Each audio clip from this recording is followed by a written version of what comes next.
Welcome to Saturdays at 7, Christian Scholars Review's conversation series with thought leaders about the academic vocation and the relationship that vocation shares with the church. My name is Todd Ream. I have the privilege of serving as the publisher for Christian Scholars Review and as the host for Saturdays at 7. I also have the privilege of serving on the faculty and the administration at Indiana Wesleyan University. Our guest is Michael D. Hammond, president of Gordon College. Thank you for joining us. Thank you, Todd. It's a pleasure to be with you. The details in your bio on the Gordon College website refer to you as a native of the Midwest and an avid baseball fan. And rumor has it that you once had a section of seats from the Cincinnati Reds' former home, Riverfront Stadium, in your office. As a result, I think the first and perhaps most important question I need to ask is whether you're still holding tight to your credentials as a Reds fan. Well, for those watching on video, if you look over my shoulder, you There- can see the seats are still being used.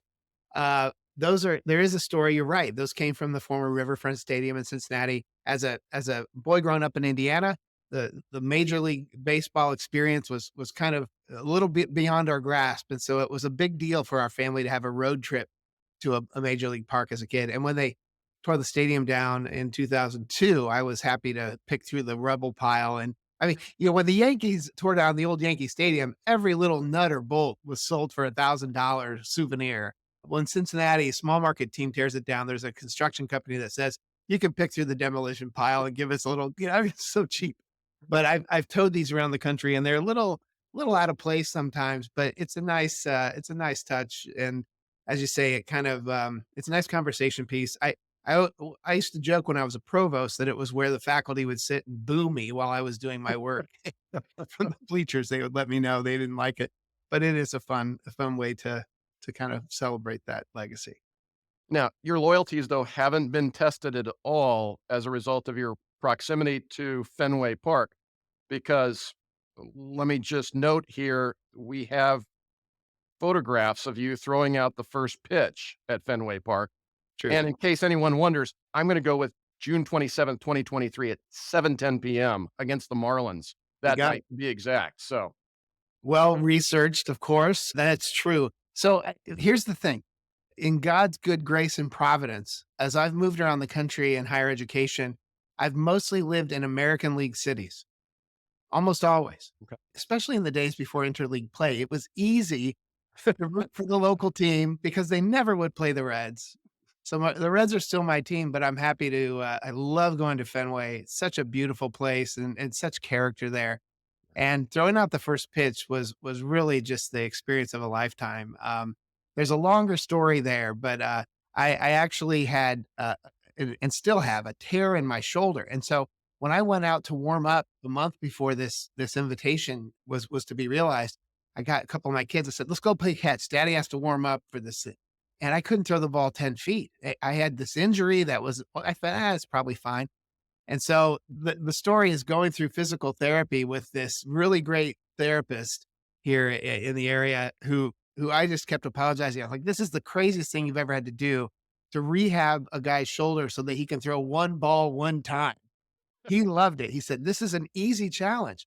It's measurable. We could see if you did it. And sure enough, he did great work and got me there and threw a strike right down the middle. It was a thrill, and There a you thrill go. for Gordon. We had about 200 of our alumni and students in attendance. It was a lot of fun. Wonderful. Wonderful. Thank you. At what point in time did you know that you were called to the Christian academic vocation, and in particular, called to serve as an American religious historian? Yeah. Yeah. That story in some ways goes back to my years as a student, as an undergraduate. I was Christian Liberal Arts College, was able to be involved as a student leader, sat in on the president's cabinet meetings. Didn't think much of it at the time. I just thought this is a really neat leadership experience, but it planted a seed to think about the really important vitality of that mission of Christian higher education. I went into politics right out of college, worked on Capitol Hill, loved that. But after 2 or 3 years of that, I was starting to feel a little fidgety. And part of what I was challenged by was I enjoyed the world of ideas, as we might call it, but I wanted a sort of personal outlet for that, a discipleship kind of piece of that. And so the turning point for me, among other things, I think God was really working on my heart, but when I worked for a senator, and when you worked as a member of Congress, staff member, you could pick up the phone on your desk. This is prior to cell phones. You could pick up the phone on your desk, call the Library of Congress, and order any book, and they would hand deliver it to your desk. What a dream, right? Any book, because they've got every book. I mean, not the rare book collection, but any book in print. So I had read a book review of Mark Knoll's book, The Scandal of the Evangelical Mind. This is 1994, 95, and called up, ordered that book. And I still can remember it being delivered to it just was burned in my memory, seeing this book and starting to read that. And it just brought together some of the unease that I had around working in politics, but a desire to continue to work for what I thought was the important ideas of the church in the public square. And it kind of crystallized for me that another way to do this would be through academics. And that really kind of pivoted my attention to thinking of going back to graduate school and working and really I was thinking at the time, maybe public theology or philosophy, but American Christianity, the history of American Christianity really became the pathway for me. And you wound up studying with Mark. It did. Yeah. Yes. Yeah. When he was at Wheaton. When he And was so at I did my Wheaton. master's with him at Wheaton and just built on that idea that there's a way to still pursue these kind of intellectual challenging questions about faith and public life, but to also do that in a teaching context. That was my dream. And then you worked with David Chappelle at the University of Arkansas too, correct? Correct. Yes. As my research became more developed, I started to again think of particular ways that the neo-evangelical experiment post World War II was lived out and the challenges that it faced. And one of the biggest challenges really became issues of race, how the church would deal with the civil rights movement in the 1950s and then the subsequent moves toward the civil rights movement in the 1960s and 70s and onward. And so at that point, Chappelle's book, A Stone of Hope, had come out and really was to great acclaim. And he and I connected and right away said we need to work together. He was really charitable and invited me in to his research he was doing in Arkansas. So it was Wonderful. wonderful. Yeah, great mentors. You made the transition from serving as a department chair to a dean to a provost and now to a president. Would you please explain the discernment process in which you invested when deciding to follow such a path? I think about all those different stages. And again, when my wife Jennifer and I got engaged to be married, we had this really simple dream. I mean, we had a sense of calling, but a simple dream that one day we wanted to live near a college, Christian liberal arts college. I would teach classes and we would open our home to students. That was our dream. And so even today, what we do is really fulfilling that dream in a very different way than we ever would have imagined. And so I've known people over the years who, at the age of 20, decided they wanted to be a college president. That wasn't me. I really thought my vocation would be teaching, and just exclusively to that. What ends up happening as you teach, as you take on some leadership roles, it really is just more opportunities to serve. And so for me, that discernment process was done really first alongside my wife, thinking through different opportunities. But I'm also blessed by having a lot of really strong mentors. I never in my life, I think, ever approached anyone and said, "Will you be my mentor?" You know, sort of like, "Will you be my Valentine?" Yeah, it's just such a heavy, kind of awkward relationship. Again, I feel like God really worked through the relationships that I had professionally and even personally with people who had experienced leadership in Christian higher education or in politics or in those public settings and were willing to take the phone call when I was discerning. Were willing to pray with me. Were willing to think this through. And it really meant a lot through each of those transitions you mentioned. I can remember vividly conversations I had with particular mentors and the advice that they gave me. And that was really a means of grace that God allowed for us as we worked through those different transitions. Yeah. What advice then would you offer to younger scholars who may be considering a comparable path or paths? So I'll echo some of the advice that I received. One would be I think young scholars sometimes, and this is natural for all of us, but you are probably primarily concerned or even obsessed with the immediate next step. So if you're in your PhD program, you're looking for a postdoc or you're looking for your first tenure track position. If you're in that position, you're looking for your first book. You're just looking to that next step. And I remember one of the really strong, kind of forceful pieces of advice I had young in my career from a mentor who said, you need to think longer term. You need to think this out. And it doesn't mean you plot this out in a Machiavellian way. And if I do this, maybe it'll lead to that. Some people do that well. But for me, it was more about being open to what God might do beyond what I could even ask or imagine in that sense. To what would God do, and even to dream a little bit about what that might look like. I understand the anxiety, and I still keep in touch with a lot of former students who are in the graduate pathway or in academic careers, and I get it. I mean, at some point you can have these big dreams, but it doesn't pay the bills. So I understand the immediate. But think ahead, think about, what do you want to be 20 years from now? Especially when you start to think of your publication record and the research track that you want to go under, be really deliberate about that. Don't just kind of flip around from one interest to another, but think about how you can build on your research with taking it to the further step. And then in terms of leadership, if you are given opportunities to go into a leadership role, it doesn't mean it's always the best move. There are a lot of opportunities that I turned down or decided not to pursue, and others that I pursued that didn't open for me. I mean, that's very natural. And so ultimately, it's a matter of having faith that God is the one who's called you to this. And if you have that sense of calling and that sense of faith that He's going to lead you and open the right doors, then work hard and trust that He'll open the doors in time. Thank you. I want to go back to your bio and another thing that was noted in it. And it reads in particular that you have a reputation that was developed for being innovative, working through contentious situations and solving difficult problems. To work through such situations and solve such problems, what intellectual, moral, and or theological virtues have proven most important for you to cultivate and then to exercise? So for me, it's really important to really try to live out a leadership role in a humble way. There's a quote from Henry Nouwen's book, In the Name of Jesus, that really short book where he talks about giving a speech with his friend Bill, who was from the arch community. But he talks about the temptations for leaders to be relevant or to be impressive. And he says, really, the leader of the future, and he wrote this in the 1980s, but it's so relevant. The leader of the future has to start with vulnerability. And I've always kept that because it's a bit of a paradox when you think about what we sometimes define leadership as. But vulnerability and humility in terms of leadership, for me, that's meant engaging in relationships with folks that you're partnering with or that you're leading. And honestly, sometimes being hurt, putting yourself in a position of vulnerability means that you're not in self protection mode all the time. It means you will extend trust. Your leaders say, hey, trust me. I want you to trust me. You only get trust when you extend trust first.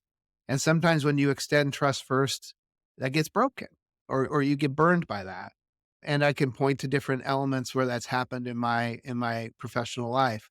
And yet I think that's the call of the leader, is to be vulnerable and be open in a humble sense. So I think that innovation, so how does innovation follow that? Some of that is when you start to cultivate relationships built on trust, and then you empower people either through resources or permission or creating an atmosphere of innovation. You empower people to dream a little bit and to take a risk and give them the opportunity to fail without being punished. You provide accountable relationships, but not punitive relationships around that accountability. Yeah. Thank you. Morale amongst educators across higher education is approaching or at recorded lows. What, in your opinion, are the causes then for such declines in morale? Well, it's a hard time to work in higher education. And I'd say that across every level. You can look at the recent challenges that our Ivy League presidents have had dealing with some of the international affairs questions and the political fallout from those. And you think about our small colleges and how we are working hard to stay faithful to our mission. And yet there's so many ways that that's challenged today, politically and culturally. First of all, just there's a context around the morale in higher ed that can be really challenging. I mean, there are probably other times when that type of conflict was realized or was visible, but today it seems like for many scholars, they're choosing to go other directions. At the same time, if you line up missionally with the place where you're serving, or even if you serve at a place where you have freedom to pursue a research agenda or a publication agenda that's really true to your heart and your calling, there's nothing more rewarding than that. There's nothing more rewarding than finding that place where your gifts and abilities are able to be realized. And most people that I talk to in higher education, even if they have struggles with morale, they'll say, "But I love the students." Or I'm struggling with this issue, or there's some tension with the faculty or tension with the administration. But when I go to class, that's where I feel energized. And so some of it comes from figuring out what it is that gives you the most energy in that work. If you strike out on all of them, if you can't find anything that gives you energy, then maybe it is time to look into another line of work. But most of the scholars I talk to, whatever it is, they find some element that heightens their morale. Yeah. Since you were appointed at Gordon, however, morale is increased amongst your colleagues at a rate some of them noted as being historically unprecedented. In addition to some of the things that you said, in response to a previous question, what are some of the leadership practices you exercise that may have led to that increase at Gordon? Gordon's a great place. And I say that as someone who's still rather new here. Just in year 3, I did not have any real background or experience, not only at Gordon, but in New England, which is a different place than the Yeah. Midwest or the South, where I served most of my life. And yet there's such a rich legacy, 135-year legacy of this being a place that is about serving the church, the mission of the church, about serving the Great Commission, the greatest commandment, and doing that in ways that now are about professional preparation, but initially were about training missionaries and pastors. So we have that legacy and we haven't abandoned that. That's still at the heart of who we are. What I would say, just in terms of how we've been able to move forward in our workplace engagement, morale, we've really worked hard. And I say this, we meaning the leadership team and I, to give people a voice, to listen. So it's one thing to give people a voice and to create committees or task forces.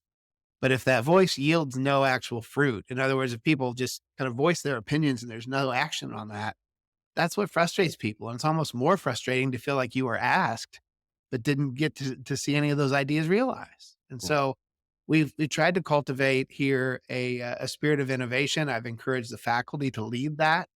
And you could see some of the ways we've changed the way we tell our story on campus. We've created some new initiatives in academics, really put the faculty at the center of what innovation should look like. Um, and with all due respect, I want our faculty to lead that more than outside consultants. I mean, consultants have their place, and we certainly use a lot of consultants here. But I don't think that you move the community forward in a morale sense by outsourcing innovation, by outsourcing ideas. You have to build that around the people who own the mission, and that's our faculty and our staff. Yeah. Along those lines, shared governance is a practice in higher education that's as often cited as it is misunderstood. How do you understand the practice of shared governance, and what does it ask of administrators? But then also, what does it ask of faculty? Yeah. So it's interesting because obviously shared governance is the term we use across higher education. It's not just a sort of integrated faith and learning term. But I think of mutual submission. I think of the idea in scripture where we submit to one another out of love. And maybe that's a little too idealistic for every higher ed institution, but it is this recognition that essentially all authority for the college or university really is owned by the board, depending on what the framework looks like. And then it's delegated out from the board. And so as president, I have a lot of authority, but the board really grants that authority to me to manage what we do in terms of our strategic vision and the operations of the college campus. I delegate some of that out to the leadership team, to the faculty and so on, even to the students. So I think part of it is coming to grips with that shared part of it. I oftentimes in dialogue over the years, when I served on faculty, even we would talk about faculty governance. That's a different thing. Faculty governance isn't shared governance, but sometimes faculty want to take it. Or the board saying, well, from our fiduciary responsibilities, we have to manage everything. And you want to say, well, let's think about that. You really don't micromanage everything. You have responsibility as a fiduciary. So some of it, I think, is trust and submission, believing that we can trust one another. You cultivate morale, you cultivate that sense of mutual submission and mutual respect, only over time by proving it through trust each other. And maybe it's my background in politics, but I'm a bit of a governance nerd. I like reading about it. I've presented about it. I've done research. I mean, I find it really interesting. And even in my current work or work I've done in other positions, when a challenge comes up that's a challenge to the governance model, it doesn't depress me. I actually get kind of excited and lean in and say, "Hey, let's figure this out. We might need to make some handbook changes." Not everybody gets excited by that, but I think it can be invigorating when you start to think of how you can do this better or how you can do it well. Yeah. As someone who spent a fair amount of time reviewing student handbooks and faculty handbooks, let me just say, I'm glad you get energized by that. Yeah. Yeah, for sure. We can learn from you then in that Yes. regard. Together, we work together. Yeah. In terms of morale, going back to that question, one of the challenges that's plaguing American culture and in turn American higher education is what's often referred to as political, social, or even religious polarization. Yeah. From the vantage point of an American religious historian, has the US experienced comparable forms of polarization in its history, or is what we're experiencing unique? Well, it's definitely unique. That's an easy way to answer it. I think the harder question is to say, is this the worst it's ever been? Or, Mm, again, in a superlative sense. And even though some people are predicting another civil war, we're not in a civil war, and hopefully we won't be. So you certainly have to point to that time as a moment when sectionalism and the fights around that led to all out war. On the other hand, the volume is louder than ever. And that's because everyone has a megaphone in terms of social media or in terms of a platform, in terms of opportunity to voice their opinion. And there's not an entry fee for voicing your opinion as there may have been in the past. In other words, you had to at least get the editorial board to print your letter to the editor, and it had to have some type of cogent thought behind it. No longer. You can publish it yourself. You can put it out on whatever platform you wish. And so I think in that context, that the challenges we have in terms of the polarization politically, and as you say, even in our faith communities, even in our churches, it probably louder than ever, and there's more divergent voices than ever. And it's that temptation that pushes you to the furthest opposite pole that I think is maybe unique to this time period. It's hard to imagine another time when we would have that much kind of noise around those challenges. yeah. For you personally, are there examples of leadership that you sought to review in greater detail or consider in terms of what you exert then there on campus? Uh, yeah, there are, and some of those are actually for me more deeply personal. Even family members who've now passed away, Mm, who modeled for me a way to walk patiently with those that they might not agree with on everything, or to manage difficult situations with open handedness and a sense of wanting to learn through the conflict. Those examples, again, I go back to the mentoring idea, those mentors that did that. And in some cases, it was more when I would have had a really challenging situation and went to them for advice, and they could say, I don't know if this is advice, but it reminds me of a situation I went through 10 years ago or 20 years ago. And they would walk through what they did, not always right, but what they did in the midst of that. Those examples stand out more than maybe my favorite political leader or military leader or something like that. I think it's also the common thread, if you will, through those examples would be a ultimately a faith that God is in control, and that sounds trite, sounds like a bumper sticker, but I think there's real truth to that because at least a temptation for me as a leader, and I think for a lot of leaders, is to lead out of our own desire to be the person with the right answer or the person that settles this their way. So I often tell my students and others, I teach some leadership classes and some other classes with our graduate program here. And one of the principles that we dig into is don't lead out of ego or anxiety. I think when we lead out of ego or anxiety is when we actually make the situation much worse because we only want our solution. We don't give other people an opportunity to be a part of that. yeah. In what sort of concrete ways have you and your colleagues at Gordon then sought to address such forms of polarization as they may have found their ways into the campus and the campus culture? We've had no shortage of opportunities to test those theories past and even currently. And I think part of that is just the spirit of the age that we're in. Part of that might be some uniquenesses about New England, but we've actually, glad to say, we've had some really good success in cultivating a spirit of understanding on campus. And for me, that challenge has been not only to the faculty and staff and leadership, but to the students. And I've addressed some of these issues in different chapel messages and different times I've spoken to student groups. And so there's kind of a vision here in an age that is marked by this severe polarization, in an age that where you could say there's kind of the habits of judgmentalism or self-righteousness, habits of self-centeredness.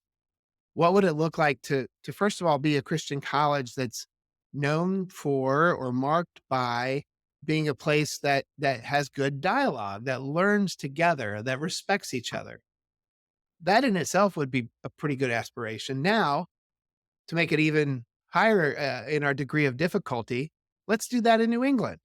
Let's do that in a place where to be a Christian liberal arts college is a sort of fish out of water moment. Most of our communities around us don't quite understand who we are or what we do. We have our really rich network of alumni and church partners, and they love us and they understand. But outside of that network, it's a little more of a challenge. So what we've really talked about here is ways to do that. Our students have responded. Our students lead in ways that I'm really impressed by with their programming that they do on challenging issues, issues of race, issues of global challenge, and they've done a good job of leading some of that dialogue alongside our faculty. So it can't be top down. It can't be me programming all that or dictating we're going to do it this way. But I think I can call people together to a vision of us being known as a place where we have such a rich sense of confidence in our Christian faith and our belief in Jesus that we're not afraid to ask hard questions and disagree at times around those. That's what we aim for. In terms of those neighbors then in New England, in what ways have you and your colleagues sought to address such forms of polarization with them? Sort of Yeah, yeah. widening the influence of the campus. Yeah, it's interesting. So I've learned a lot about New England coming in here as a sort of non-New Englander. And really it would take 3 or 4 generations for my family to ever be native New Englanders. That's just kind of how it works. And so that's fair. When I moved here or was preparing to move here, a lot of people had advice around New England. And I was told that New Englanders, they're very dismissive of religion. They don't appreciate Christianity. There's only 3% of New England that are really evangelical Christians. And a couple years here, and I felt like if that's true, I think I've met them all. I mean, there's a lot of really strong churches and there's a lot of really strong Christian believers. And so I don't know how the demographics work on that, but what I've found is that there's a kind of steely resilience, or we might say grit, around being a person of Christian faith in New England. And you know, a couple ways to think about this. Traffic in Boston can really be a headache. Except on Sunday mornings. The roads are clear. There's not a lot of people out. And that's because church attendance is lower here and we don't have as many big mega churches. But the people who do get up on Sunday morning and go to those church services, go to mass, go to worship together, they're serious about it. There's no cultural pressure to do it. Yeah. There's no expectation. There's no kind of social networking element where I know if I'm part of this Bible study, it'll get me ahead in the office. Quite the contrary. If you start a Bible study in your workplace, you'll probably get some criticism for it, maybe even some pushback. So there's a sense here, and I've seen this again all through the Northeast and all through New England as I've traveled to various churches, spoken at churches, spoken at Christian schools. There's an expectation, and it even comes back to me as a president of Gordon, an expectation that we take faith seriously and that we are not yielding on that commitment, and we're not. But it's also a reminder of our mission that we support the church in the North, we support the church in New England, and our graduates go all over the world. But we kind of have, in many contexts, states talk about brain drain. Their best graduates intellectually, they're superior, and they go out of state for college, and you want to bring them back to work. In a spiritual sense, we're sort of reversing the spiritual drain in New England. And again, this has just naturally happened over the years. Gordon recruits students from all over the country, all over the world, and they end up loving New England and they stay here. And they fill the churches in New England and they get involved in ministry and they do outreach in the community. And we love that that's part of our mission. We're just one little college, but there's not a whole lot of other colleges in New England that you can count on one hand, schools that are even reasonably close to what we do in terms of our mission. Yeah. In what ways then can these efforts that you're leading on campus and your colleagues and your students are investing in, can a college or university campus then become a laboratory for the virtues that are necessary for vibrant democracies? I think of the biblical principles that we're all called to individually. The idea of the greatest commandment, love the Lord your God with all your heart, soul, mind, and strength, and love your neighbor as yourself. So, what does that mean for an institution? What does that mean for Gordon as our neighbors around us might sometimes not agree with us or might be hostile to us? What does it mean in when Second Corinthians talks about being the aroma of Christ, drawing people to Christ because of the sweet spirit, the sweet scent of the Holy Spirit in our lives? We take that seriously as part of our mission. In the sense of a democracy, and again, we're in a presidential election year. Sometimes that means that our role is to find that common ground, and certainly we will acknowledge where we would depart or disagree, but to not always go in with our fists up and ready to fight. Those times come. We have a lot of good lawyers on speed dial. We know how to fight for ourselves. We know how to defend our mission, and we will. But I don't assume when I work with the Chamber of Commerce locally, or I work with other local colleges that might have a different mission, I don't assume that I'm going into hostile territory. I'm trying to think about that biblical admonition to be wise as a serpent and harmless as a dove, but also just to be a good neighbor and a good friend. And again, that relational element, it doesn't always work in politics, but if you can find that common ground and start to build a partnership, and frankly, for our Chamber of Commerce, I can talk about our mission all day, but it probably matters more to them that we're turning out really good business graduates that are going to be hireable and are really competent in finance and accounting and marketing. And so we lead with that. And it's also part of our Christian mission that those students then live out their faith in those workplaces.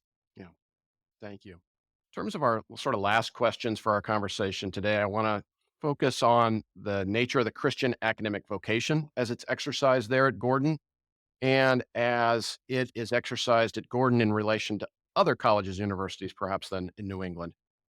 When you think about the educators with whom you serve there at Gordon, how would you first define the Christian academic vocation?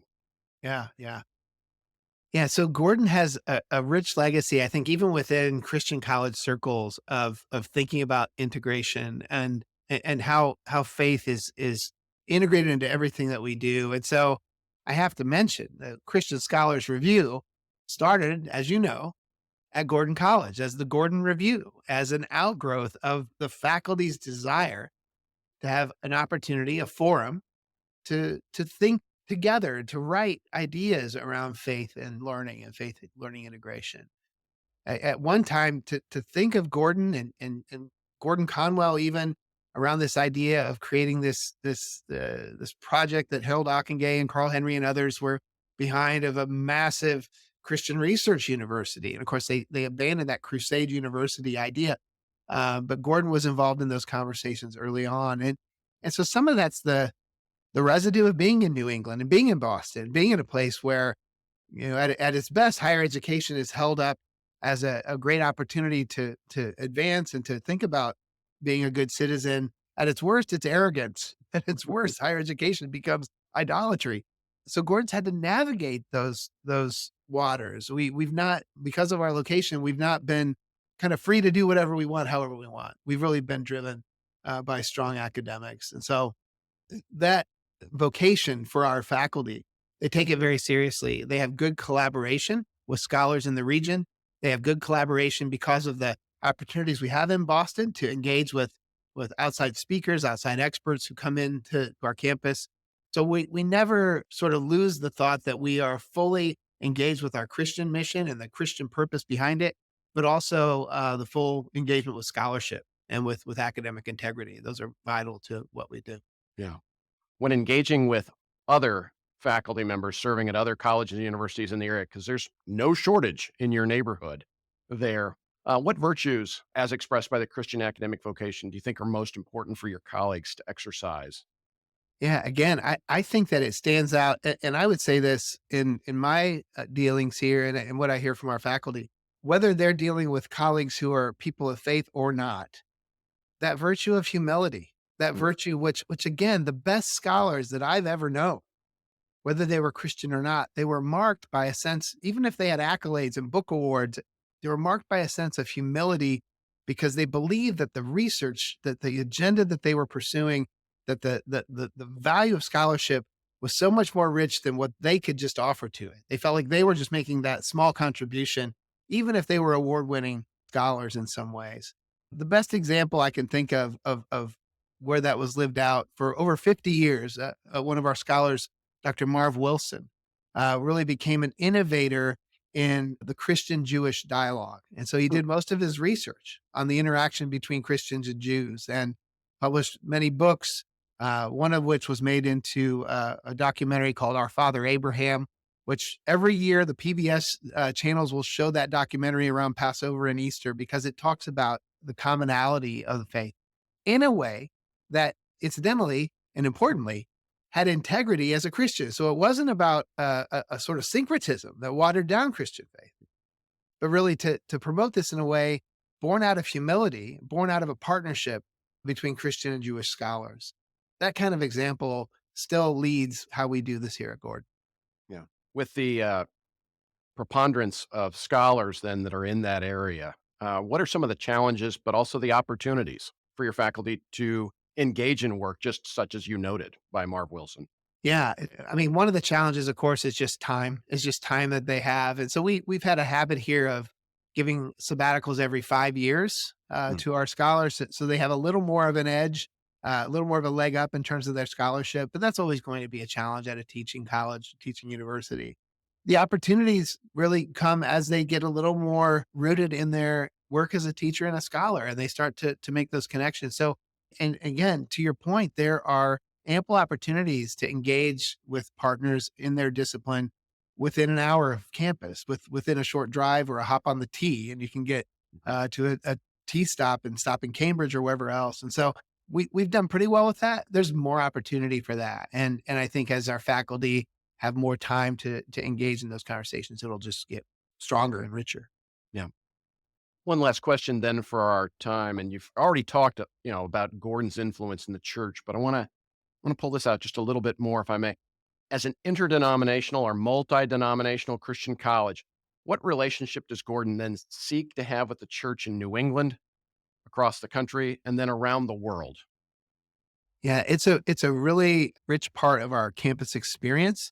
For many of our students, it becomes that entry point to some of the questions you asked earlier about how we live out in a democratic society, how we disagree. So it becomes that first or second week of living on campus and going to a worship service on a Sunday with your roommate who's from a completely different Christian tradition. And we track this. Our average incoming class has over 50 different denominational backgrounds. Protestant, Catholics, we have a growing number of Catholic students on campus. And again, what unites us is that sense that we're here around our mission to grow deeper in our Christian faith.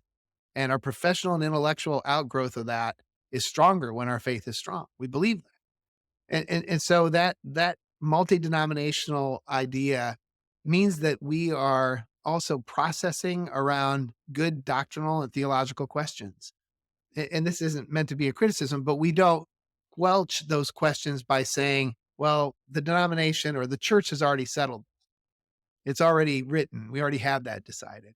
We actually can engage in a pretty good dialogue. And that diversity of our students also would be true of our faculty. Our faculty, very rich sense of commitment to our statement of faith, our expectations, our different statements. But within that, some freedom to worship differently and to practice their faith differently that we think is a strength. Yeah. Thank you very much. Very much appreciate it. Our guest has been Michael D. Hammond, president of Gordon College. Thank you for taking the time to share your insights and your wisdom with us. Thank you, Todd. And thanks for all you do with the Christian Scholars Review. That really serves this mission here at Gordon and I know elsewhere. So really appreciate your good work. Thank you. Thank you for joining us for Saturdays at 7.